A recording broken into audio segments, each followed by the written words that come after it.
Welcome to Y5 TV. స్కూల్కి వెళ్లే విద్యార్థులలో అబ్బాయిలు షర్ట్లు, ప్యాంట్లు, అమ్మాయిలు గౌన్లు వేసుకోవడం మనమందరం సర్వసాధారణంగా చూస్తూనే ఉంటాం.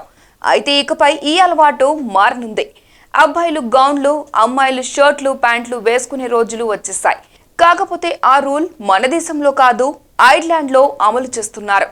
గ్రేస్టోన్స్లోని సెయింట్ బ్రిగిడ్స్ నేషనల్ స్కూల్లో విద్యార్థులు ఇకపై తమకు నచ్చిన దుస్తులు వేసుకునేలా యాజమాన్యం నిబంధనలను సవరించి అందరినీ ఆశ్చర్యపరిచింది. ఈ విద్యా సంవత్సరం నుంచే ఈ నిబంధన అమల్లోకి వస్తుందని స్కూల్ యాజమాన్యం వెల్లడించింది.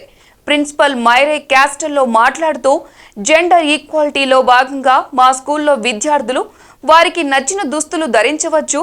అబ్బాయిలు గౌన్లు ధరించినా, అమ్మాయిలు అబ్బాయిల తరహాలో దుస్తులు ధరించినా మాకు ఎలాంటి అభ్యంతరం లేదు. స్కూల్లో వారు సంతోషంగా, సౌకర్యవంతంగా ఉండటమే మాకు ముఖ్యం అని తెలిపారు. ఇటీవల ప్రవేశపెట్టిన ఈ జెండర్ న్యూట్రల్ యూనిఫామ్ పాలసీకి స్కూల్ కౌన్సిల్, తల్లిదండ్రులు, మేనేజ్మెంట్ బోర్డు అంగీకరించడంతో దీన్ని అమల్లోకి తెచ్చారు.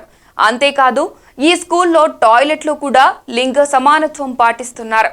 అక్కడ అమ్మాయిలకు, అబ్బాయిలకు కలిపి ఒకే టాయిలెట్ ను ఏర్పాటు చేశారు. Please subscribe. Please subscribe. For more interesting updates, please subscribe. Please subscribe Y5 TV.